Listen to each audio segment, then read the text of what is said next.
Hey, JulesBlessedVegan, and as always, welcome to my channel. And for those of you who are new, I know you can benefit. So yay for those of you who are checking in for Joyful June. We've been trying to find joy in every day for the entire month of June. And so this is the 20th day already. As always, don't worry if it's not June. Don't worry what day it is. Just try and implement some of these joyful ideas. Today, if you were with us, and even for right now, it was create a list of your favorite memories that you feel grateful for. And that wasn't easy for me to do. Not only are there like a tremendous amount of things that I'm grateful for and a ton of memories, but I got way too serious with the list. It's just like, well, I don't want to leave that person out. Well, what about this? Oh my gosh, it got silly fast. But some of the things was for sure Christmas, my childhood Christmases, which was so magical.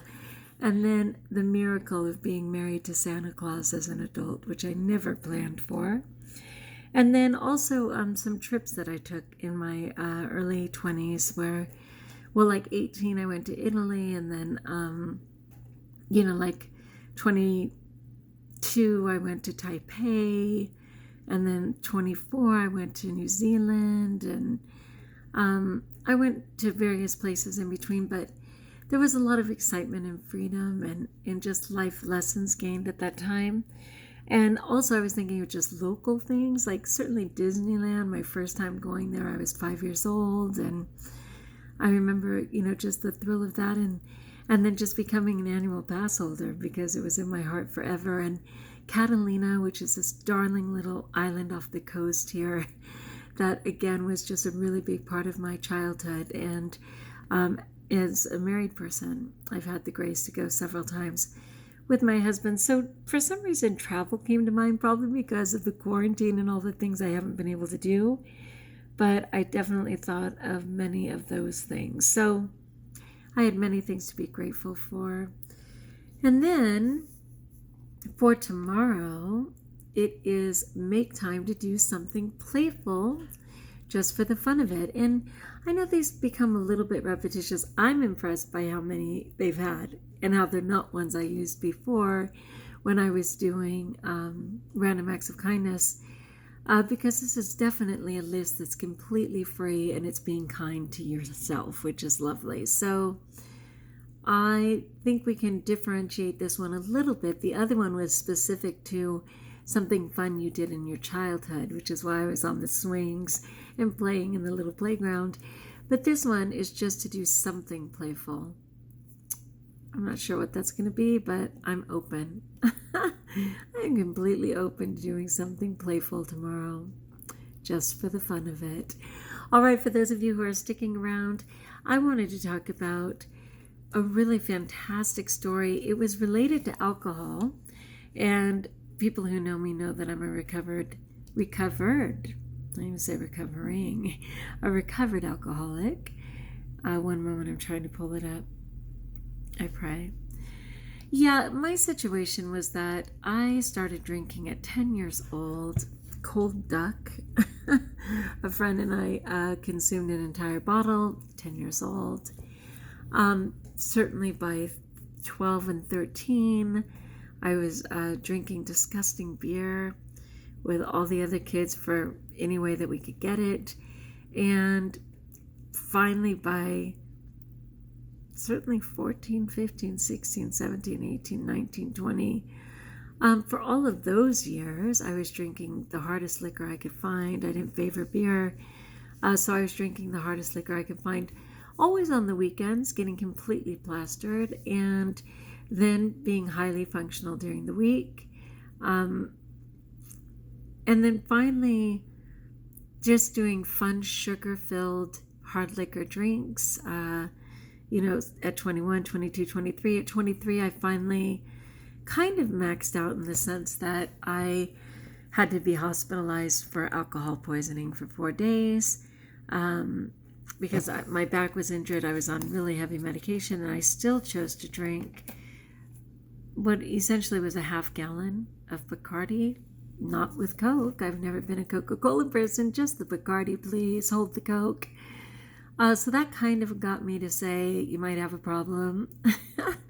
And so I was able to pretty much abstain. And finally, when I was 26, to impress a guy, I went out. I drank like the boys.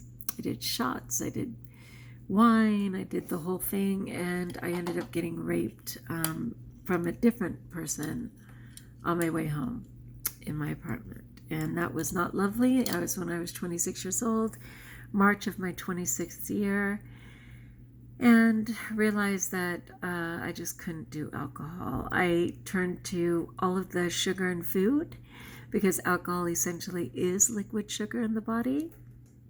I stepped up my food, though I always had a sugar addiction. I always had trouble with food, but I definitely stepped it up from there. And also just not feeling safe in my body for the umpteenth time in my life. I went with food and packed on the pounds, and that's a whole nother story. But anyway, now in my journey at a very young 54, I have been working on obviously letting a lot of the nonsense go and cleaning up my food. I'm so grateful that I found the vegan lifestyle, the raw vegan, right? High carb, low fat, raw vegan for the win. Thank you, Tanny Raw, a tremendous advocate. If you haven't heard from her, if you're not familiar with her, look her up on every social media platform for health. Her name's actually Tanya Murphy, but she goes by Tanny Raw. And she's actually on my grateful list, of course, because just this next month, which is July, it'll be 2 years since I attended my first Raw Reset, which is a program Tanny Raw offers. It fills up very quickly, but you can go to tannyraw.com and try and get in. There's probably still some room.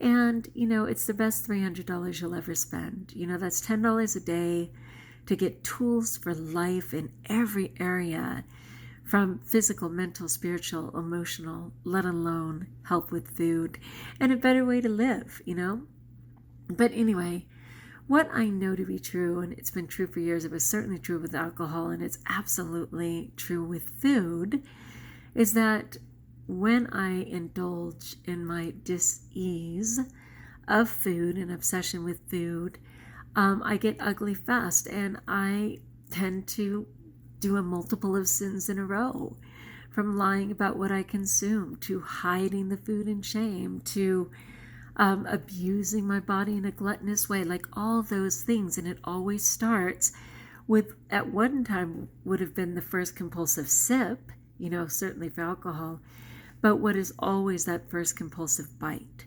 And I'm done with that. I'm done with that in my life. And I'm done with the games. I'm done with the nonsense of, oh, I slipped again. Oh, I slipped again. Oh, I slipped again. Well, you know what? Stop. Stop slipping and just get on with it, right? So, of course, I use all of my tools, but a friend, congratulations, who just got her 4th year of sobriety, such a tremendous blessing. Literally, today's her 4th year. It's 28 years for me on the march that we just had.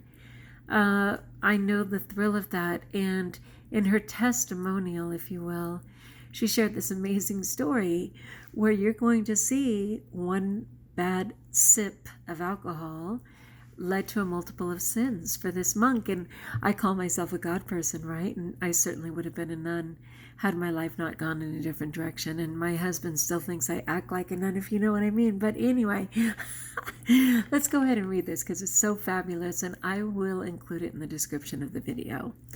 So it says, and I'm not sure what the resource is, so if I can find it, I will. So there once was a monk who was living in a mountain cave practicing meditation. His benefactor down below would bring up food from time to time. He also had a beautiful daughter, the benefactor, who would bring the supplies for the monk. And over time, she became completely smitten with him. And smitten means she thought he was hot.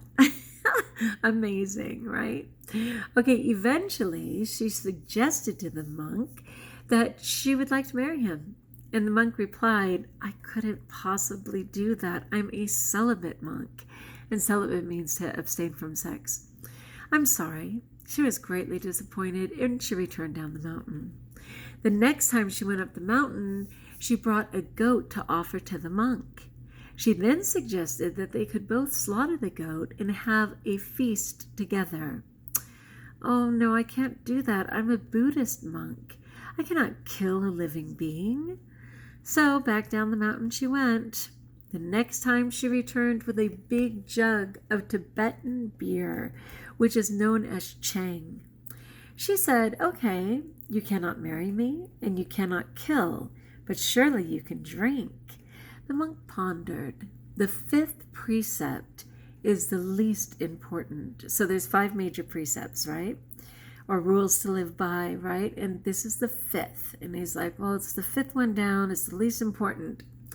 The least harmful of the 5 precepts would be to drink the Chang. So he said, okay, we shall drink the Chang together. And so they did.